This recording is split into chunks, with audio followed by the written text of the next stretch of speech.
Hello students, welcome to career in action. लगन आपकी, advice हमारी। This is Shilpa Saroj and आज के वीडियो में हम बात करेंगे न्यू फार्म्स बिल 2020 की।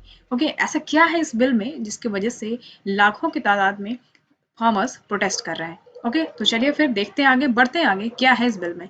Okay, so before starting the video, you have to know that agriculture in India is an important topic from the civil services examination point of view. Okay, it comes under UPSC main syllabus and it comes in general science third paper. And this article talks about various issues regarding Indian culture. Okay, so let's start. सबसे पहले तो हम ये जान लेते हैं कि India में 150 मिलियन फार्मर्स हैं जिनका खुद का ही लैंड है और उस पर ही वो फार्मिंग करते हैं। तो अगर हम एनसीआरबी डाटा एक शो करता है, एनसीआरबी डाटा का रिकॉर्ड देखें तो 42,480 farmers and daily wages committed suicide in 2019। Okay, इतने फार्मर्स और डेली वेजेस ने सुसाइड किया था 2019 की रिपोर्ट में। अगर हम आंकड़े की बात करें तो आंकड़े यही कहते हैं कि 2015 में 12,660 थे और 2014 में 12,360 सुसाइड हुए थे। तो वही जो है 2016 में थोड़ा सा कम हुए हैं, ज़्यादा अंतर नहीं है, थोड़े से कम हुए हैं, 11,379 है।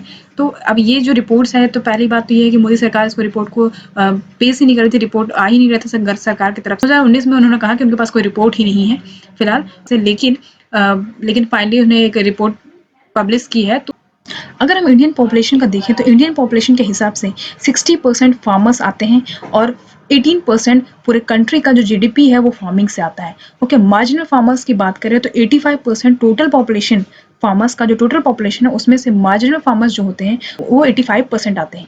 Okay, in 2016 the average monthly income of agriculture families was estimated around rupees 3,140। Monthly income जो होती है उनकी एवरेज 2016 के आंकड़े से देखें तो उनकी 3,140 रुपए होती है। Almost 52% of the total rural agriculture household were estimated to be under heavy debt। बहुत ज़्यादा हैवी कर्ज होता है उनके पास। तो 52% of total rural agriculture household जो होते हैं वो हैवी डेब्ट में ही डूब जाते हैं। तो एवरेज एनुअल डेब्ट अमाउंट पर agriculture household is estimated to be around rupees 1,04,602। Okay, इतने रुपीज जो एवरेज एनुअल डेब्ट उनका आता है एग्रीकल्चर हाउसहोल्ड की बात करें तो। This land can be essential with increasing farmer distress, urban migration and suicide rates in rural India, especially among farmers।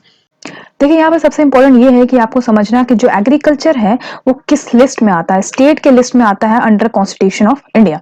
Okay, बहुत ही आसान भाषा में ये समझिए कि स्टेट लिस्ट के अंदर आता है एग्रीकल्चर, लेकिन एंट्री 33 भी है कॉन्स्टिट्यूशन में, जिसकी वजह से संविधान जो है सेंट्रल और स्टेट को दोनों को ही ये पावर देता है कि एग्रीकल्चर से रिलेटेड, उनके प्रोडक्ट से रिलेटेड, उनके सप्लाई से, डिस्ट्रीब्यूशन से, उनके ट्रेड से वो जो कंट्रोलिंग है वो कर सकते हैं। दोनों को ही बराबर पावर देता है। लेकिन अगर हम बात करें एग्रीकल्चर तो स्टेट लिस्ट में आता है।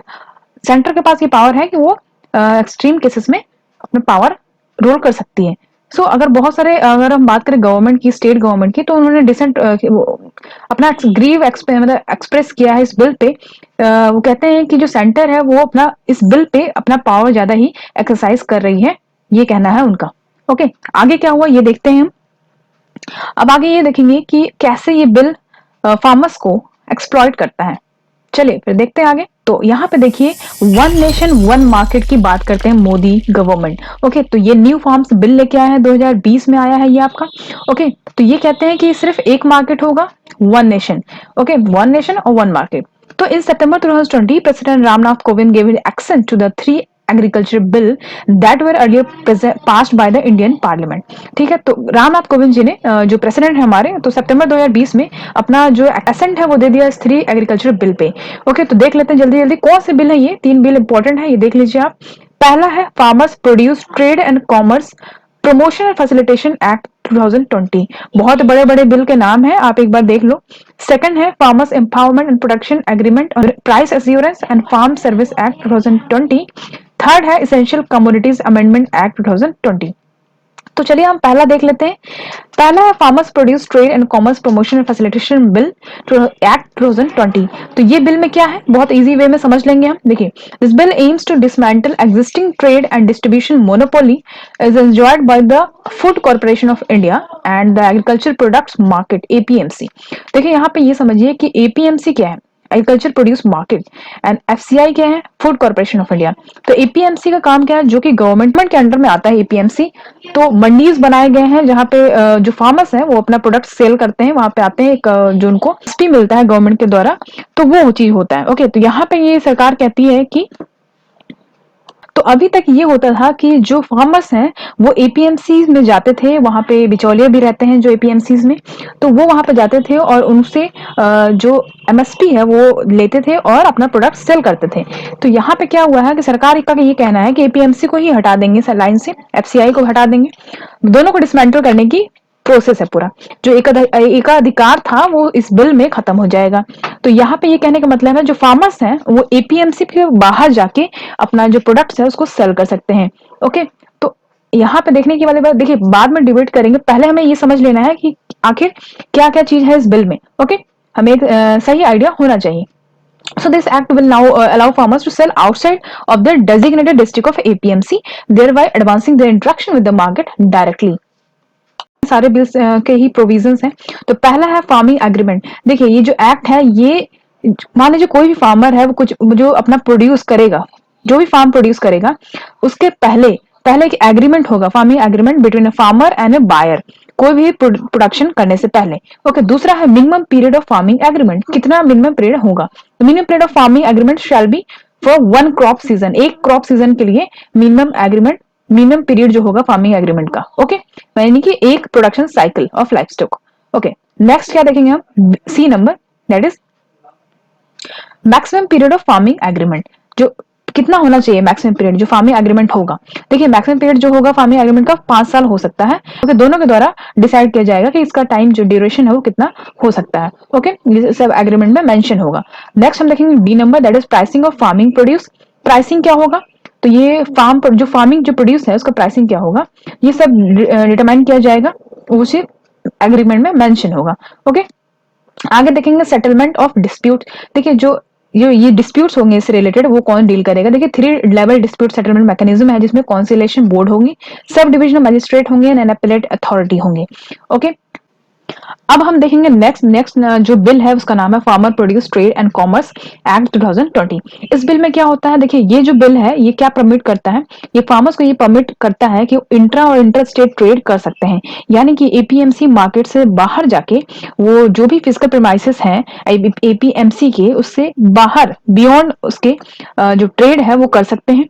और अदर मार्केट्स में भी, यानी कि एपीएमसी एक्ट्स के अंतर्गत जितने भी नोटिफाइड मार्केट्स हैं उससे बाहर जाके ये अपना प्रोडक्ट सेल कर सकते हैं। ओके, अब हम कुछ प्रोविजंस देख लेंगे, क्या प्रोविजंस हैं इसमें। पहला प्रोविजन जो है वो ये है कि ट्रेड ऑफ फार्मर्स प्रोड्यूस। पहले ये एपीएमसी मंडीज में ही अपना प्रोडक्ट सेल कर सकते थे, लेकिन अब फार्म गेट्स, फैक्ट्री प्रीमाइसेस और कोल्ड स्टोरेज में भी ये सप्लाई कर सकते हैं, यानी अपने प्रोडक्ट्स बेच सकते हैं।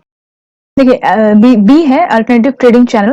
देखिए ये प्लेटफॉर्म ऐसा है कि ट्रेडिंग चैनल मतलब यानी कि बहुत सारे ट्रेडिंग चैनल प्रोवाइड करेंगे, सिर्फ एपीएमसी में ही अपना जाके जो मार्केट वो ट्रेड करते थे यानी जो प्रोडक्ट सेल करते थे वही नहीं होगा, और भी चीजें उपलब्ध कराई जाएंगी जिसकी वजह से इनका जो प्रोडक्ट्स हैं जो बैरियर फ्री इंट्रा स्टेट यानी कि स्टेट से बाहर जाके भी ये प्रोडक्ट सेल कर सकते हैं। सी की बात करें तो सी इलेक्ट्रॉनिक ट्रेडिंग की बात करता है, यानी कि जो एग्रीकल्चर प्रोडक्ट्स हैं किसान का वो ऑनलाइन और या फिर इंटरनेट की मदद से इलेक्ट्रॉनिक ही उसको सेल कर सकते हैं, बेच सकते हैं ऑनलाइन, जिसको लोगों को सुटेबल लगता है उसको वो बेच सकते हैं। ओके, नेक्स्ट हम देखेंगे डी, दैट इज मार्केट फी और बॉलिस्ट। ओके, तो जैसे कि आप जानते हैं कि अगर स्टेट में बेचने जाता है तो वहां टैक्स पे करना पड़ता है वहां पे, लेकिन स्टेट टैक्स लगाती है, लेकिन ये जो बिल है ये कहता है कि हाँ कोई भी स्टेट टैक्स नहीं लेगा। ओके, टैक्स फ्री ये मार्केट में सेल कर सकते हैं। अब हम नेक्स्ट देखेंगे थ्री नंबर है एसेंशियल कमोडिटीज एक्ट 2020। ओके, ये अगर हम इसकी बात करें इस एक्ट की, तो ये जो एक्ट है ये पहले द एसेंशियल कमोडिटीज एक्ट 1955 नाम था इसका, इसको प्रोमोलगेट कर दिया गया है 5 जून 2020 को। ओके, अब इसका नाम द एसेंशियल कमोडिटीज एक्ट हो गया है। तो इस एक्ट में क्या हुआ है कि जो सेंटर है, सेंट्रल गवर्नमेंट उसको ये एक स्पेशल पावर देती है ताकि वो जो सर्टेन कमोडिटीज हैं एग्रीकल्चर की उसको कंट्रोल कर सके, उसके प्रोडक्शन को, उसको सप्लाई को, उसको डिस्ट्रीब्यूशन को, ट्रेड को, कॉमर्स को क्या कर सके, कंट्रोल कर सके। ओके, तो इसी के लिए ये जो बिल है ये लाया गया है, ये 3rd नंबर वाला। ओके, तो इसमें क्या है कि ये ऑर्डिनेंस में सेंट्रल गवर्नमेंट को ये पावर देता है कि सर्टेन फूड आइटम जैसे कि cereals, pulses, potato, onion, edible oils, ये सब का जो सप्लाई है उसको रेगुलेट करता है सेंटर।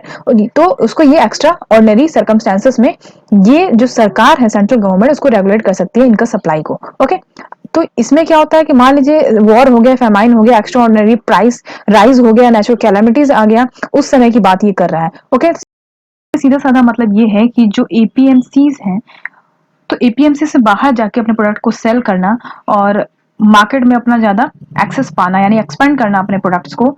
ओके, तो ये जो बिल है, the farmer agreement of price assurance and farm service bill, ये एक अपॉर्चुनिटी प्रोवाइड करता है फार्मर्स को कि अपना कॉन्ट्रैक्ट फार्मिंग में ज्यादा एनरोलमेंट करें, ज्यादा एंगेज हों। ओके, और what ever the situation is, मतलब बाद में जो भी सिचुएशन हो, लेकिन उससे मतलब नहीं है, फिलहाल ये इनको करता है, कॉन्ट्रैक्ट फार्मिंग की तरफ ज्यादा ढकेलता है। ओके, अब हम देखेंगे आगे को why are Indian farmers protesting. Okay, तो चलिए फिर देख लेते हैं। कुछ ऑफिशियल रिकॉर्ड से ये पता चलता है कि 2018-2019 के समय जो आधे से ज्यादा फार्मर्स जो है वो तो कर्ज में ही डूब गए, उसमें से 20,638 फार्मर्स जो है उन्होंने आत्महत्या कर ली। ओके, तो डिकेट से चले आ रहे हैं जो कि इंडियन गवर्नमेंट क्या करती है, एक ऑफर करती है गारंटेड प्राइस फार्मर्स को, जिसको एमएसपी बोलते हैं, सर्टेन क्रॉप्स पे। ओके, ताकि उनका जो लॉन्ग टर्म सर्टेनिटी है वो बना रहे। तो कहने का यहाँ पे ये मतलब है कि जो सरकार जो एमएसपी देती है तो उससे फार्मर्स जो अपना प्रोड्यूस सेल करते हैं, फिर उनसे जो पैसा उनको मिलता है वही नेक्स्ट क्रॉप्स का उनका कैसा इन्वेस्टमेंट होगा वो उसमें लगाते हैं। ओके, सो जो न्यू एग्रीकल्चर लॉज है वो सितंबर में पास कर दिया गया था मोदी गवर्नमेंट के द्वारा। Instead allow farmers to sell their goods to anyone for any price, giving them more freedom to do things such as sell directly to buyers and sell to other state। तो ये provide करता है new agriculture law. अब हम आगे क्या देखते हैं कि अब देखेंगे आगे क्या हुआ कि Indian farmers are fearing that they might lose more than they could gain after the new farms law 2020। तो क्या है कि फार्मर्स को ये डर है कि जो न्यू फार्म्स लॉ है वो कहीं ना कहीं उनसे जो उनको मिल रहा था वो भी उनसे छीन लिया जाएगा। आगे क्या हुआ कि एज कोटेड बाय एएनआई, भारतीय किसान यूनियन लीडर राकेश टिकैत, उन्होंने क्या कहा कि वो अमेंडमेंट चाहते हैं, they want amendment in them, लेकिन वो चाहते हैं कि जो लॉ है इसको रिपील कर लिया जाए। ओके, इसको रद्द कर दिया जाए, और वो कोई चेंजेस नहीं चाहते हैं। वो कहते हैं कि वो अपना प्रोटेस्ट तभी खत्म करेंगे जब ये जो लॉ है उसको विड्रॉ कर लिया जाएगा। वो कहते हैं कि जो गवर्नमेंट है अगर ये 3 बिल लेके आई है तो उनको एक बिल और लेके आना चाहिए था एमएसपी पे।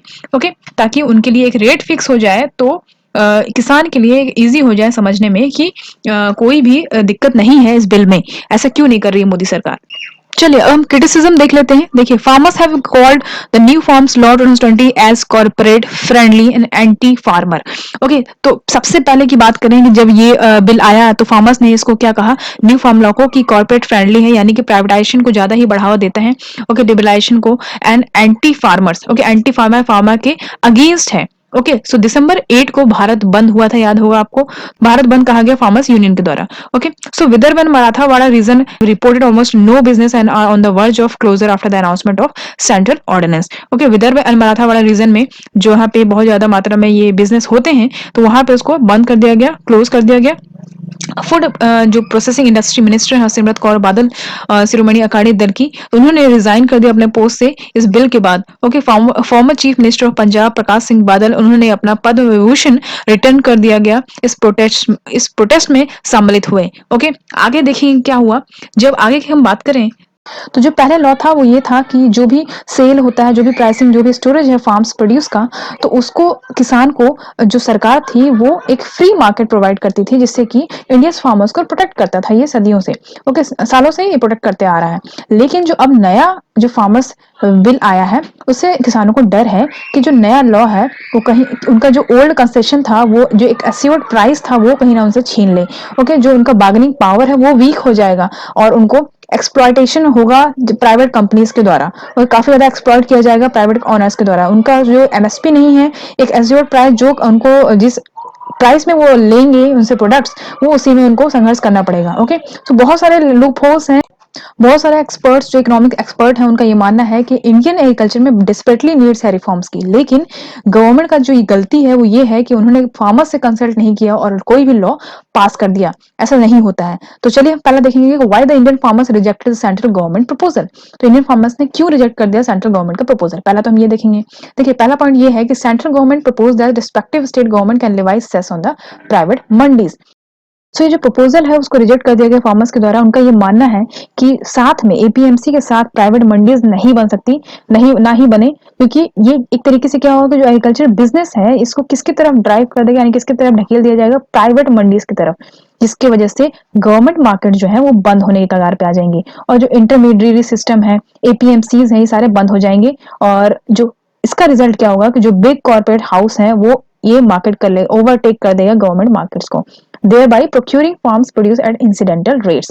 जो भी इंसिडेंट रेट्स होंगे वो उस पर दे दिया जाएगा फार्मर्स को, और फार्मर्स क्या करें, वो डायरेक्ट तो प्राइवेट ऑनर से मिल नहीं सकता या वहां तक पहुंच नहीं सकता। तो बहुत सारी चीजें हैं जो एक्सप्लॉयटेशन का शिकार होंगे फार्मर्स। तो बहुत ही बुरा है ये जो हो रहा है। तो farmers believe that the government में डीले द प्रोक्योरमेंट, मतलब वसूली डीले की है, जैसे कि पैडी के केस में। तो उस तरीके से जो पब्लिक मार्केट्स है वो ऑलरेडी इनएफिशिएंट है, तो उसमें क्या किया जाए। तो नेक्स्ट हम देखेंगे central government propose that they will give written assurance for the continuation of existing MSP system. यहाँ पे सेंट्रल गवर्नमेंट ये कहती है कि भाई हम एक रिटन एश्योरेंस देंगे ताकि जो एक्जिस्टिंग एमएसपी सिस्टम है उसको हम कंटिन्यू करेंगे इसमें। ओके, तो लेकिन ये भी प्रपोजल रिजेक्ट हो जाता है फार्मर्स के द्वारा। वो कहते हैं कि नहीं, हमें न्यू फार्म्स लॉ 2020 जो है वो हम समझते हैं हम बहुत बखूबी से, हमें इतना भी उल्लू मत समझिए कि भाई ये एपीएमसीज को डिसमेंटल करने के लिए, इसको खारिज करने के लिए, ओके, एपीएमसी को हटाने के लिए है। तो वो डिमांड करते हैं कि भाई एक एमएसपी पैन इंडिया लेके आए वो सारे ही क्रॉप्स के लिए। सो they are of the view that a written assurance from the union government is not a legal document and hold no guarantee। Union government तो कोई लीगल डॉक्यूमेंट नहीं है, नो कोई गारंटी नहीं है, तो इसलिए वो बिल्कुल ही अपोज है इसके। अब हम थर्ड नंबर देखें, दैट इज सो ये प्रपोजल भी रिजेक्ट कर दिया गया फार्मर्स के द्वारा, क्योंकि वो कहते हैं कि जो यूनियन है उनके पास इतना टाइम नहीं है कि वो इनका ऑनगोइंग इश्यूज जो है उसको उसका रिस्पॉन्सिबिलिटी ले सके, इसलिए वो स्टेट गवर्नमेंट पे थोप रहे हैं कि वो रेगुलेट करेंगे ट्रेडर्स को। तो इसलिए इसको खारिज करने का एक ये भी रीजन है। आगे देखेंगे। अब हम देखेंगे फोर्थ नंबर ये होता है कि central government propose that under the contract farming law farmers will have the alternative to approach the court and their land will be safe as no loan will be given on farmers land and their building by mortgaging it. So ये proposal जो है ये भी reject कर दिया गया farmers के द्वारा, क्योंकि अगर हिस्ट्री देखें हम कॉन्ट्रैक्ट फार्मिंग का तो बहुत सारे एग्जांपल्स हैं, जो कि जैसे कि देखिए नॉन पेमेंट बाय कंपनीज बहुत सारा एक्सक्यूज देते हैं, जैसे कि सब स्टैंडर्ड प्रोड्यूस। और फॉर एग्जांपल जैसे कि हम शुगर कैन की बात करें तो शुगर कैन प्रोड्यूस जो है उसका जो पेमेंट है वो सालों के बाद आता है। तो बहुत सारे ऐसे केसेस हैं जो नॉन प्रोक्योरमेंट हैं, जैसे कि देखा गया है कि पुअर क्वालिटीज कह के जो कंपनीज हैं वो पुअर क्वालिटीज कह के फार्मर्स को डेप्ट ट्रैप में फंसा देती हैं। और उस तरीके से फार्मर्स क्या करे, तो उसके पास कुछ ऑप्शन नहीं रहता, पैसे रहते नहीं कि जो रीपे कर सके लोन को, तो इसलिए उनको अपना लैंड जो है वो बेचना पड़ता है। तो इसी की बात यहाँ पे कर रही है, तो उनको पता है कि भाई उस चीज से झेल चुके हैं, तो उनको आप ना बेवकूफ बनाएं। सो इतना सब जब होता है तो 10th राउंड होता है टॉक्स का with representative of 41 farmers union at Vigyan Bhavan new Delhi. Okay, सो यहाँ पे बैठक होती है 10th राउंड, और उसके बाद 11th राउंड का टॉक होता है सेंटर और फार्मर्स यूनियन के बीच में, जो कि 22 जनवरी 2021 को शेड्यूल किया गया था। तो उस बीच होता है, तो farmers refuse to accept the centre's proposal to put the controversial law on hold for a year and half. तो सरकार कहती है कि भाई हम इसको एक साल तक खींचेंगे और 1 से 1.5 साल तक मतलब इसको पेंडिंग में रख देंगे। तो यहाँ पे जो फार्मर्स है बहुत ज्यादा गुस्से में आ जाते हैं कि नहीं हम ऐसा नहीं करेंगे, आप ऐसे उसको रद्द करिए, फार्मर्स लॉ को रद्द किया जाए। कहने का उनका ये मतलब है यहाँ पे। अब हम आगे क्या देखेंगे कि प्राइम मिनिस्टर यहाँ पे ये कहते हैं मन की बात में बहुत सारी चीजों में ये कहते हैं कि फार्मर्स के हित के लिए है बिल, फार्मर्स को बहुत ज्यादा कॉन्ट्रैक्ट फार्मिंग में लेके आएंगे, बहुत ज्यादा डिजिटलाइज करेंगे, बहुत ही ज्यादा इनका इनकम जनरेट होगा। तो ये सब चीजें कहें तो उन्होंने ये स्टेटमेंट दिया कि the new agriculture law have been brought in the for benefit of the farmers, we will see and experience the benefit of this new law in coming days. अरे भाई मोदी जी, आप ये बताइए कि याद है आपको डिमोनेटाइजेशन के समय, डिमोनेटाइजेशन तो याद ही होगा आपको, 8 नवंबर 2016 को डिमोनेटाइजेशन लागू किया गया था। आपने ये स्टेटमेंट दिया था कि give me 50 days and burn me alive if I am wrong. Okay भाई, इतने लोगों की डेथ हुई, इतने लोग वहां फंसे, इतने बुरी हालत थी लोगों की, आप देखने गए वहां पे, आप कॉमन पीपल से बात किए नहीं, लेकिन हम प्रधानमंत्री फसल बीमा योजना, जन धन योजना, स्वच्छ भारत, उज्ज्वला, बेटी बचाओ बेटी पढ़ाओ, ये तो आप रहने दीजिए। आप मतलब इतने रेप्स हो रहे हैं, रेप केसेस हैं, एनसीआरबी की रिपोर्ट उठा के देख लीजिए, 88 रेप्स पर डे होते हैं, यानी 4 लाख केस की बात करें 2019 में 4 लाख केसेस हैं, 2018 में 3.78 केस है, 2017 में 3.859 केसेस हैं। मतलब केसेस तो बढ़ ही जा रहे हैं। आप क्या कर रहे हैं मोदी जी? और प्रधानमंत्री फसल बीमा योजना की बात करें, जनधन योजना की बात करें, स्वच्छ भारत की बात करें, स्वच्छ भारत की तो छोड़ दीजिए, 2014 की बात करें 100% ओपन डेफिकेशन फ्री एरिया बनाने की बात करी आपने। तो अगर हम पेपर रिपोर्ट्स की बात नहीं कर रहे हैं, हमें सब देखना, हमें पेपर रिपोर्ट्स नहीं चाहिए, जुमला नहीं चाहिए हमें, जुमला। You can't fool people all the time. Swachh Bharat की बात करते हैं आप। अच्छा ये बताइए, जब ट्रम्प का वेलकम हुआ था और यहाँ पे जब आए थे वो गुजरात में, तो ये बताइए कि इतना ज़्यादा साफ-सफाई, इतना ज़्यादा कि इंसान इतना साफ-सफाई तो देखा ही नहीं होगा अपने इस जन्म में। तो उतना ज़्यादा करने का क्या मतलब है? शो करने की क्या ज़रूरत है इतना? और करना है तो वाक़ई वो स्टेप्स आप उठाओ ना। वहाँ पे जहाँ पे वाक़ई स्लम्स हैं, पॉवर्टी है, बहुत ज़्यादा गरीबी है, उसको हटाइए ना। आप जो अच्छा है उसको अच्छा करने का क्या मतलब है? तो ये कहने की बातें हैं, खाली पेपर वर्क्स हमें नहीं देखना है, हमें प्रूफ चाहिए, हमें रिजल्ट चाहिए, हमें रिपोर्ट्स चाहिए, हमें आउटपुट चाहिए। और जीडीपी ग्रोथ देखिए 5.7%, टोटल डेथ 152 हो गए डिमोनेटाइजेशन के समय। और क्या हुआ? आपने बात किया था कि काउंटर फिटिंग स्टॉप करेंगे, नहीं हुआ। टेररिज्म को स्टॉप करेंगे, नहीं हुआ। करप्शन को स्टॉप करेंगे, नो। Inflation stop, no. तो आरबीआई रिपोर्ट ये रिवील्स करती है कि डिमोनेटाइजेशन जो एक बिग फेलर है, ऐसे कोई भी हम स्कीम नहीं लॉन्च किया जाता है, ऐसे कोई भी कानून पास नहीं किया जाता है। उसके पहले उसमें जांच पड़ताल होती है, उसके प्रो कॉन्स देखे जाते हैं, उसके क्या सॉल्यूशंस हो सकते हैं फ्यूचर में, कैसे हम इसको डील करेंगे। ये नहीं होता है कि हम मिडनाइट में और हमने पार्लियामेंट में बिल पास कर दिया और किसी को पता नहीं, कानो कानो खबर नहीं होती है, या लोग जनता से पूछने को होता है for the people by the people of the people, किस हिसाब से फिर हुआ? ये कॉन्स्टिट्यूशन का उल्लंघन है ये। बस एक चीज बताइए आप मोदी जी, कि जैसे आपने डिमोनेटाइजेशन के समय आपने क्या किया कि आपने 5 के नोट बंद कर दिया। अब भाई लोग चाहे मरे चाहे जो करें, लेकिन आपने बंद कर दिया, तो लोग अब कैसे भी करके अपना पैसा वापस करें, एक्सचेंज करें। आपको ब्लैक मनी लाना है, जिसके पास जो नहीं रही ब्लैक मनी रह रहा है वो भी फंसे उसमें, जिसके पास ब्लैक मनी है वो तो गया ही वापस। तो कहने के यहाँ ये मतलब है कि अगर आपने कोई भी एक्शन लिया है, तो उस तरीके से बहुत सारे ऐसे केसेस हैं जिसपे आप एक्शन ले सकते हैं। जो चल रहा है समाज में, आप उस पर क्यों नहीं ध्यान दे रहे हैं? क्यों को हर चीज को नया करना है, हर चीज नया लाना है?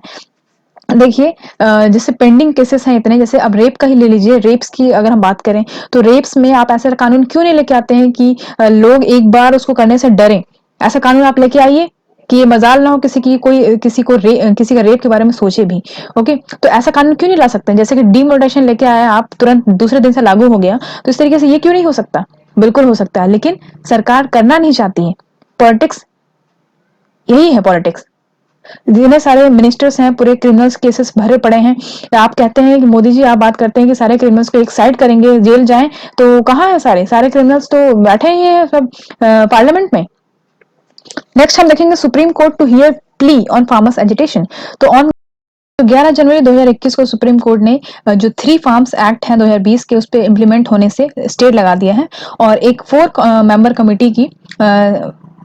कमेटी बनाया है, और जो कि इस पे आगे रिकमेंडेशन देंगे। ओके, सो इसको हेड कौन कर रहा है? Chief justice of India S A Bobde give the panel 2 month time to submit report for a fair, equitable and just solution. Okay, so आगे देखिए मेंबर जो कमेटी के हैं, कौन कौन से मेंबर है देख लीजिए। इसको एग्जाम्स के पर्सपेक्टिव से इंपॉर्टेंट है। भूपेंद्र सिंह मन, जो कि नेशनल प्रेसिडेंट है भारतीय किसान यूनियन एंड ऑल इंडिया किसान कोऑर्डिनेशन कमेटी के, और डॉक्टर प्रमोद कुमार जोशी, जो एग्रीकल्चर इकोनॉमिस्ट हैं, director for south Asia international food and policy research institute. तीसरे हैं अशोक गुलाटी, जो एग्रीकल्चर इकोनॉमिस्ट हैं, और अनिल घनवाट, द चीफ ऑफ सत्कारी संगठन। ओके, यहाँ पे ये नोट करने वाली है कि 11 राउंड्स हुए, बातचीत हुई, लेकिन गवर्नमेंट ऑफ फार्मर्स के रिप्रेजेंटेटिव के बीच में बात हुई, लेकिन कोई सॉल्यूशन नहीं निकला। तो ट्रैक्टर मार्च 26 जनवरी 2021 को यहाँ पे गठित हुआ कि भाई जो ट्रैक्टर है, फार्मर्स जो है वो बड़ी तादाद में आएंगे वहां पे, और ट्रैक्टर पैरेड होगा। ओके, बहुत शांति से। तो 10,000 of farmers drove a convoy of tractor into the Indian capital as the national celebrated republic day. Okay, तो यहाँ पे सुप्रीम कोर्ट ने ये स्टेट किया कि जो ट्रैक्टर रैली है रिपब्लिक डे में बहुत प्रोटेस्टिंग जो फार्मर्स कर रहे हैं वो लॉ एंड ऑर्डर में मैटर में होगा और दिल्ली पुलिस डिसाइड करेगी किसको दिल्ली में एंटर करना है। ओके, उसके बाद क्या होता है कि जब हम आगे बात करें तो how did the violence erupt, violence कैसे इरप्ट हुआ? वहां पे परेड करने गए थे, ठीक है, शांति उसे वो अपना जो प्रोटेस्ट है वो कर रहे थे, लेकिन उसमें क्या हुआ कि the farmers claims that the violence was stroked by the government and outside element in an effort to deal with their month of peaceful protest. तो वहां फार्मर्स का ये कहना है कि जो वायलेंस वहां पे उत्पन्न हुई है वो सरकार के द्वारा ही कराई जा रही है, यानी मोदी गवर्नमेंट के द्वारा कराई जा रही है। और जो आए हैं वो आउटसाइड एलिमेंट्स हैं, उन्होंने पत्थरबाजी शुरू की और खुद में ही लड़ाई झगड़ा, लड़ाई जो मारपीट है वहां पे शुरू हो गया। सिख टेंपल पे आपने देखा होगा जो झंडा लगे रहते हैं, वही लाल किला के नीचे जो जहाँ पे जहाँ पे तिरंगा फहराया जाता है लाल किले पे, वहां पे सिख धर्म में जो सिख टेंपल पे झंडा फहराया जाता है वही झंडा वहां पे जस्ट ठीक नीचे ग्राउंड फ्लोर पे वहां पे उन्होंने झंडा फहराया। तो ये बहुत ज्यादा वहां पे क्वेश्चन मार्क्स हो रहे थे, मीडिया बहुत ही बुरे तरीके से दिखा रहे थे इसको। क्यों आखिर मीडिया को इतना फ्रीडम है यहाँ पे, यहाँ पे मोदी सरकार क्यों नहीं करती कि मीडिया को इतना आजादी क्यों है कि लोग को गुमराह करने का और बहुत ही अभद्र तरीके से किसी चीज को दिखाना। तो यहाँ पे क्या है कि जो फार्मर्स हैं वो प्रोटेस्ट कर रहे हैं, वो अपने हक के लिए लड़ाई कर रहे हैं। अब मीडिया क्या कर रही है कि मीडिया इस हद तक पहुंच गई है कि उसने क्या बोल रही है कुछ समझना नहीं है। अब वो कह रहे हैं कि जो रिपब्लिक डे के दिन जो इंडिया हमारा स्वतंत्र झंडा फहराता है, तिरंगा लहराता है, वहां पे खालिस्तानियों ने अपना झंडा फहरा दिया उसको उतार के। तो ये बहुत गलत जो न्यूज है वो ना दे, लोग इतना बेवकूफ नहीं है, लोग को भी इतना समझ है। तो इस तरीके से ये अंधविश्वास, तो इस तरीके से ये जुमला ना बनाए, जुमले का केस नहीं है ये। फिलहाल इस पे मोदी जी को बहुत ज़्यादा कंसर्न करने की ज़रूरत है, बहुत ज़्यादा ध्यान देने की ज़रूरत है। आप क्यों नहीं समझते हैं कि फार्मर्स इतने बड़े तादाद में आए हैं तो अपने हक के लिए आए हैं, और ये जो देश है ये फार्मर्स के बिना नहीं चल सकती। तो मोदी जी आप प्लीज़ एक बार पॉइंट पे आइए। अब बहुत हुआ, अब तो कम से कम इंसान समझता है या एक बार जो ग्राउंड लेवल पे आके समझता है कि हाँ भाई हमें क्या एफर्ट्स करने चाहिए, क्या सॉल्यूशन होना चाहिए। आप क्यों नहीं डायरेक्ट बात करते हैं मोदी से, क्यों क्यों नहीं ऐसा होता है कि उसको लाइव टेलीकास्ट दिखाया जाए कि हम जो जो हम क्वेश्चंस करना चाहते हैं आप जनता आप उसका आंसर दो। तो अगर हम पॉलिसी की बात करें, पॉलिसी रिकमेंडेशन, तो बिल्कुल to build trust among farmers in the state would to be include a mandate for MSP as recommended by Swaminathan committee within the ambit of the bill.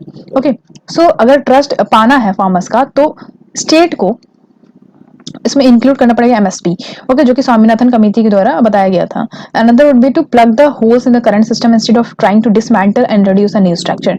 जो एपीएमसीज की बात हो रही है उसको डिसमेंटल कर दिया जाएगा, ऐसा ना करके जो लूप होल्स हैं ऑलरेडी सिस्टम में उसको बहुत ज्यादा संभालने की जरूरत है, उसको और ज्यादा सुधारने की जरूरत है।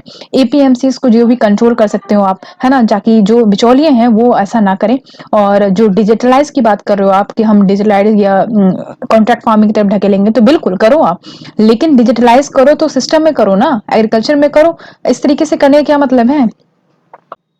एपीएमसी को बिल्कुल रखिए, लेकिन इसी में डिजिटलाइजेशन को और ज्यादा बढ़ावा दीजिए ताकि फार्मर्स को दिक्कत ना हो एमएसपी को लेके। ओके, सो इस तरीके से आप और ज्यादा डिजिटलाइज कर सकते हैं, डिजिटल इंडिया लाइए। लेकिन मोदी जी ये बता दीजिए कि कितना भी डिजिटल इंडिया हो जाए लेकिन खेत जो आपका अनाज है वो तो वहीं जमीन वहां खेत पे ही जाके उगेगा, वो तो उसको तो आप डिजिटलाइज नहीं कर दोगे ना। जितने भी जुमले लेके आए हैं आप अभी तक, यानी चाहे वो उज्ज्वला स्कीम हो, चाहे वो जनधन योजना हो, चाहे वो डीमोनेटाइजेशन हो, तो सब फेल हुए हैं। तो कहीं ऐसा ना हो कि ये बिल भी उसी तरीके से एक जुमला निकले और आखिरकार लास्ट में फार्मर्स को ही सब कुछ अपना कुर्बान करना पड़ेगा और आम जनता सड़क पे आ जाएगी। तो मोदी जी प्लीज ये सबको होने से रोकिए और जितना जल्दी से जल्दी हो सके सॉल्यूशन तक पहुंचिए और उनके हित में फैसला लीजिए। सो मोदी जी अभी भी वक्त है, आप किसान के जो लीडर्स हैं उनसे बात करिए और ये दंगे हैं इसको होने से रोकिए, कि ऐसा ना हो कि नेशनल इमरजेंसी की सिचुएशन लग जाए और इतने ज्यादा दंगे हो जाए कि आप रोकना मुश्किल हो जाए। कहीं ऐसा ना हो कि इंडिया 100 साल पहले और पीछे चला जाए जहां से निकलना पॉसिबल ना हो। तो इसलिए तो प्लीज ऐसा ना करें और जल्दी से जल्दी मसला को सही करें, सॉल्व करें और सोल्यूशन एक जरूर निकालें जो कि फेयर और इक्विटेबल हो। तो फिर आज के लिए इतना ही। आई होप आपको बिल समझ में आए होंगे, क्या है बिल और कैसे क्या समझना है, उसके बाद फिर आप अपना निर्णय लीजिए। ओके, मिलते हैं अगले वीडियो में, तब तक के लिए अपना ध्यान रखिए। Thank you so much for watching.